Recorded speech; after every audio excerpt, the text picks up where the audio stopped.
Welcome to kitchen diaries. ಇವತ್ತು ನಮ್ಮ kitchen ಡೈರಿಯಲ್ಲಿ ಒಂದು ಎಗ್ ಗ್ರೇವಿ ರೆಸಿಪಿನ ನಿಮಗೆ ಮಾಡಿ ತೋರಿಸ್ತಾ ಇದ್ದೀನಿ. ಇದು ತುಂಬಾ ಟೇಸ್ಟ್ ಆಗಿರುತ್ತೆ. ಇದನ್ನು ತಪ್ಪದೆ ನೀವು ಒಂದ್ಸಲ ಟ್ರೈ ಮಾಡಿ. ನೀವು ಮಾಡಿದ್ರೆ ಮತ್ತೆ ಮತ್ತೆ ಇದನ್ನೇ ಮಾಡ್ತಾ ಇರ್ತೀರಾ. ಅದು ಹೇಗೆ ಮಾಡೋದಂತ ಇವತ್ತಿನ ವಿಡಿಯೋದಲ್ಲಿ ನೋಡೋಣ ನಾವು. ಮೊದಲಿಗೆ ನಾನು ಇಲ್ಲಿ ಸ್ವಲ್ಪ ಮಸಾಲೆ ಪದಾರ್ಥಗಳನ್ನ ತಗೊಂಡಿದ್ದೀನಿ.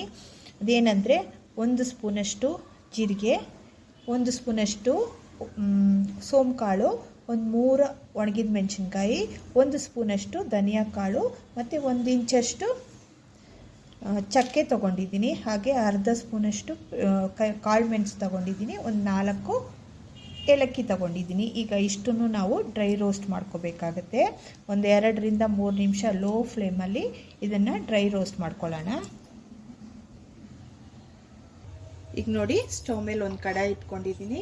ಈಗ ನಾವು ತೆಗೆದಿಟ್ಕೊಂಡಿರೋ ಮಸಾಲೆನೆಲ್ಲ ಈ ಕಡಾಯಿಗೆ ಹಾಕ್ಕೊಂಡು ಇದನ್ನು ಒಂದು 2 ರಿಂದ 3 ನಿಮಿಷ ಹಾಗೇ ಡ್ರೈ ರೋಸ್ಟ್ ಮಾಡ್ಕೊಳ್ಳೋಣ. ಎಣ್ಣೆ ಏನು ಹಾಕ್ಕೊಳ್ಳೋದು ಬೇಕಾಗಿಲ್ಲ. ಹಾಗೇ ಜಸ್ಟ್ ಇದನ್ನು ಫ್ರೈ ಮಾಡ್ಕೋಬೇಕು. ಗಮ್ ಅಂತ ಸ್ಮೆಲ್ ಬರೋವರೆಗೂ ಇದನ್ನು ಫ್ರೈ ಮಾಡ್ಕೋಬೇಕಾಗತ್ತೆ.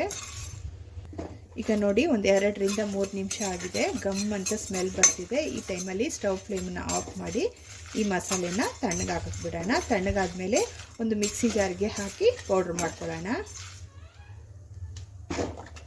ನೋಡಿ, ಈಗ ಈ ಮಸಾಲೆ ತಣ್ಣಗಾಗಿದೆ. ಈ ಟೈಮಲ್ಲಿ ಇದನ್ನು ಒಂದು ಸಣ್ಣ ಮಿಕ್ಸಿ ಜಾರ್ಗೆ ಹಾಕ್ಕೊಳ್ತಾ ಇದ್ದೀನಿ. ಹಾಕ್ಕೊಂಡು ಇದನ್ನು ಪೌಡ್ರ್ ಮಾಡ್ಕೊಂಡು ಬರೋಣ. ನೋಡಿ, ಈಗ ಮಿಕ್ಸಿಲಿ ಗ್ರೈಂಡ್ ಮಾಡಿಕೊಂಡು ಪೌಡ್ರ್ ಮಾಡ್ಕೊಂಬಂದಿದ್ದೀನಿ. ಈಗ ಇದು ಸೈಡಲ್ಲಿರಲಿ. ಹಾಗೆಯೇ ಇಲ್ಲಿ ನಾನು ಒಂದು 3 ದೊಡ್ಡ ಟೊಮ್ಯಾಟೋನ ಮಿಕ್ಸಿಗೆ ಹಾಕಿ ಟೊಮ್ಯಾಟೊ ಪ್ಯೂರಿ ಮಾಡಿಕೊಂಡು ಸೈಡ್ಗೆ ಇಟ್ಕೊಂಡಿದ್ದೀನಿ. ಹಾಗೆಯೇ ಒಂದು 3 ಮೀಡಿಯಮ್ ಸೈಜ್ ಈರುಳ್ಳಿನ ಸಣ್ಣದಾಗಿ ಹೆಚ್ಚಿಟ್ಕೊಂಡಿದ್ದೀನಿ. ಇದು ಸೈಡಲ್ಲಿರಲಿ.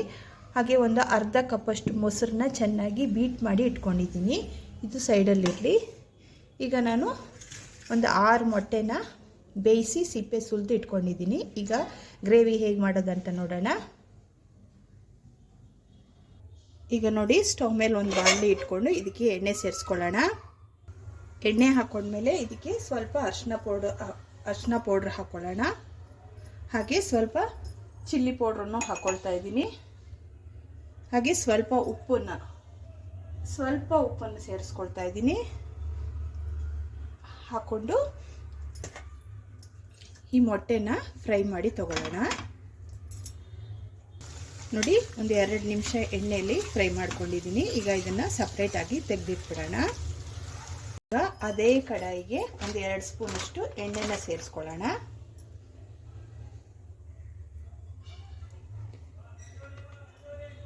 ನೋಡಿ, ಎಣ್ಣೆ ಬಿಸಿಯಾಗಿದೆ. ಇಲ್ಲಿ ನಾನು ಈರುಳ್ಳಿ ಕಟ್ ಮಾಡಿ ಇಟ್ಕೊಂಡಿದ್ನಲ್ಲ ಅದನ್ನು ಸೇರಿಸ್ಕೊಂಡು ಈರುಳ್ಳಿ ಚೆನ್ನಾಗಿ ಗೋಲ್ಡನ್ ಬ್ರೌನ್ ಬರೋವರೆಗೂ ನಾವು ಫ್ರೈ ಮಾಡ್ಕೋಬೇಕಾಗುತ್ತೆ.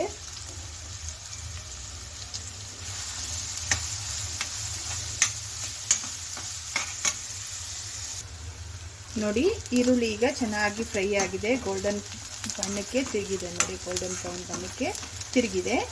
ಈಗ ಇದಕ್ಕೆ ನಾನು 1.5 ಸ್ಪೂನಷ್ಟು ಜಿಂಜರ್ ಗಾರ್ಲಿಕ್ ಪೇಸ್ಟನ್ನು ಸೇರಿಸ್ಕೊಳ್ತಾ ಇದ್ದೀನಿ. ಸೇರಿಸ್ಕೊಂಡು ಇದರ ಹಸಿ ವಾಸನೆ ಹೋಗೋವರೆಗೂ ಹುರ್ಕೋಬೇಕಾಗತ್ತೆ.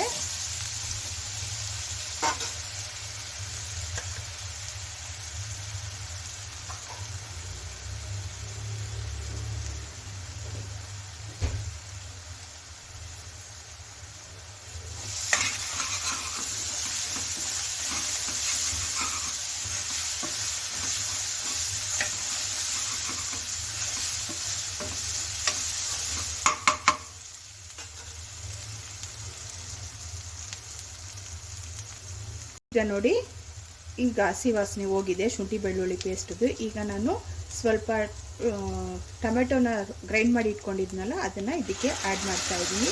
ಟೊಮೆಟೊ ಚೆನ್ನಾಗಿ ಇದರ ಹಸಿ ವಾಸನೆ ಹೋಗಬೇಕು. ಅಲ್ಲಿವರೆಗೂ ಸಿಮ್ಮಲ್ಲಿ ಇಟ್ಕೊಂಡು ಚೆನ್ನಾಗಿ ಕೈ ಆಡಿಸ್ತಾನೆ ಇರಬೇಕು. ಇಲ್ಲದಿದ್ದರೆ ಗ್ರೇವಿ ಚೆನ್ನಾಗಿ ಬರಲ್ಲ, ಹಸಿ ವಾಸನೆ ಹೊಡೆಯುತ್ತೆ. ಈ ಟೈಮಲ್ಲಿ ಇದಕ್ಕೆ ನಾನು ಸ್ವಲ್ಪ ಅರಿಶಿನ ಪೌಡ್ರ್ ಹಾಕ್ಕೊಳ್ತಾ ಇದ್ದೀನಿ. ಹಾಗೆಯೇ ಖಾರದ ಪೌಡ್ರ್ ಹಾಕ್ಕೊಳ್ತಾ ಇದ್ದೀನಿ. ನಾನು ಮೆಣಸಿನ್ಕಾಯಿ ಮತ್ತು ಧನಿಯಾ ಎರಡನ್ನೂ ಒಟ್ಟಿಗೆ ರುಬ್ಬಿದ್ದೀನಿ. ಹಾಗಾಗಿ ಒಂದು ಖಾರದ ಪುಡಿ ಮಾತ್ರ ಹಾಕ್ಕೊಂಡಿದ್ದೀನಿ. ನೀವು ಸಪ್ರೇಟಾಗಿ ರುಬ್ಕೊಂಡಿದ್ರೆ ಎರಡೂ ಮೆಣಸಿನ ಪೌಡ್ರ್ 2 ಸ್ಪೂನ್ ಅಂದರೆ ಧನಿಯಾ ಪೌಡ್ರ್ 1 ಸ್ಪೂನ್ ಹಾಕ್ಕೊಳ್ಳಿ. ಈಗ ಇದರ ಮಸಾಲೆ ಜೊತೆ ಚೆನ್ನಾಗಿ ಇದನ್ನು ಫ್ರೈ ಮಾಡ್ಕೊಳ್ಳಿ. ಗ್ರೇವಿಗೆ ಎಷ್ಟು ಬೇಕೋ ಅಷ್ಟು ಉಪ್ಪನ್ನು ಸೇರಿಸ್ಕೊಳ್ಳಿ. ಉಪ್ಪು ಇಲ್ಲಿ ನಿಮ್ಮ ಟೇಸ್ಟಿಗೆ ತಕ್ಕಂಗೆ ನೀವು ಹೆಚ್ಚು ಕಮ್ಮಿ ಮಾಡ್ಕೊಳ್ಳಿ. ಚೆನ್ನಾಗಿ ಇದರ ಹಸಿ ವಾಸನೆ ಹೋಗೋವರೆಗೂ ಹುರ್ಕೋಬೇಕು. ನಾವು ಸಿಮ್ಮಲ್ಲಿ ಇಟ್ಕೊಂಡು ನೋಡಿ, ಒಂದು 3 ನಿಮಿಷ ಆಗಿದೆ. ಮಸಾಲೆ ಎಲ್ಲ ಚೆನ್ನಾಗಿ ವಾಸನೆ ಎಲ್ಲ ಹೋಗಿ ಚೆನ್ನಾಗಾಗಿದೆ ನೋಡಿ, ಎಲ್ಲ ಒಂದಕ್ಕೊಂದು ಮಿಕ್ಸ್ ಆಗಿದೆ. ಈ ಟೈಮಲ್ಲಿ ನಾವು ಇಲ್ಲಿ ಮೊಟ್ಟೆನ ತೆಗೆದಿಟ್ಕೊಂಡಿದ್ವಲ್ಲ, ಮೊಟ್ಟೆನ ಫ್ರೈ ಮಾಡಿ ಇಟ್ಕೊಂಡಿದ್ವಲ್ಲ, ಮೊಟ್ಟೆನ ಸೇರಿಸ್ಕೊಳ್ಳೋಣ. ಸೇರಿಸ್ಕೊಂಡು ಇಲ್ಲಿ ನಾವು ಗ್ರೈಂಡ್ ಮಾಡಿ ಇಟ್ಕೊಂಡಿದ್ವಲ್ಲ, ರೋಸ್ಟ್ ಮಾಡಿ ಡ್ರೈ ರೋಸ್ಟ್ ಮಾಡಿ ಅದನ್ನು ಇದಕ್ಕೆ ಸೇರಿಸ್ಕೊಳ್ಳೋಣ. ಸೇರಿಸ್ಕೊಂಡು ಒಂದ್ಸಲ ನೀಟಾಗಿ ಮಿಕ್ಸ್ ಮಾಡ್ಕೊಳ್ಳೋಣ. ನೋಡಿ, ಚೆನ್ನಾಗಿ ಮಿಕ್ಸ್ ಮಾಡ್ಕೊಂಡಿದ್ದೀನಿ. ಈ ಟೈಮಲ್ಲಿ ನಾವಿಲ್ಲಿ ಒಂದು ಅರ್ಧ ಕಪ್ಪಷ್ಟು ಮೊಸರನ್ನ ತೆಗೆದಿಟ್ಕೊಂಡಿದ್ದೀನಿ. ಅದನ್ನ ಚೆನ್ನಾಗಿ ಬೀಟ್ ಮಾಡ್ಕೊಂಡಿದ್ದೀನಿ. ಅದನ್ನು ಇದಕ್ಕೆ ಸೇರಿಸ್ಕೊಳ್ಳೋಣ. ಸೇರಿಸ್ಕೊಂಡು ಮಿಕ್ಸ್ ಮಾಡ್ಕೊಳ್ಳೋಣ. ಮಿಕ್ಸ್ ಮಾಡ್ಕೊಳ್ಳುವಾಗ ಹುಷಾರಾಗಿ ಮಿಕ್ಸ್ ಮಾಡ್ಕೊಳ್ಳಿ. ಮೊಟ್ಟೆ ಒಡೆದೋಗೋ ಚಾನ್ಸಸ್ ಇರುತ್ತೆ, ನೋಡಿಕೊಂಡು ಮಿಕ್ಸ್ ಮಾಡ್ಕೊಳ್ಳಿ.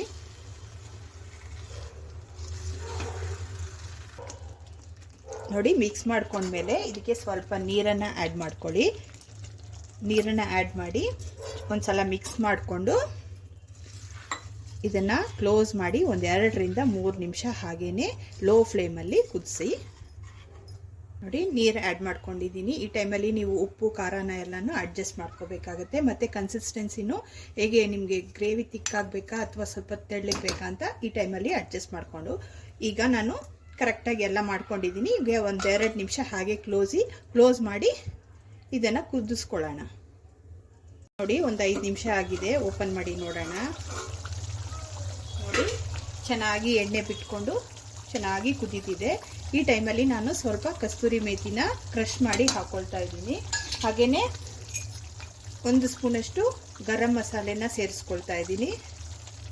ಸೇರಿಸ್ಕೊಂಡ್ಮೇಲೆ ಸ್ವಲ್ಪ ಕೊತ್ತಂಬರಿ ಸೊಪ್ಪನ್ನು ಸಣ್ಣದಾಗಿ ಹೆಚ್ಚಿ ಇದಕ್ಕೆ ಆ್ಯಡ್ ಮಾಡ್ತಾ ಇದ್ದೀನಿ. ಇಷ್ಟು ಹಾಕೊಂಡ್ಮೇಲೆ ಒಂದ್ಸಲ ಮಿಕ್ಸ್ ಮಾಡೋಣ. ಮಿಕ್ಸ್ ಮಾಡಿ ಇನ್ನೊಂದು 2 ನಿಮಿಷ ಹಾಗೇ ಕುದಿಸ್ಕೊಳ್ಳೋಣ.